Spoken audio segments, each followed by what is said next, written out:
આ તારી ભગવતી મેલડીના આંખમાં આસુડા છે એ એટલું જ નહીં તારી આંખમાં પણ આસુડા છે એ આવી ભક્તિ કરવા કરતા બાદશાહનું નામ લઈ લો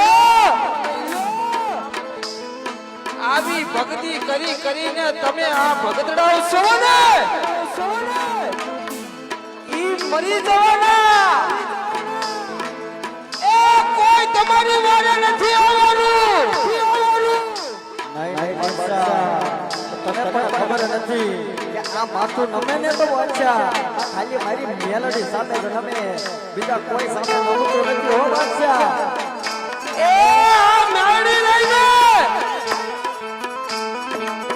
એને જોતો એના બાહુલ બોલમાં રમાડી શકે એમ છે એ આવી મેલડી કરીને મરી જાશ કોણ આટલું કહેતા તો ભગવતી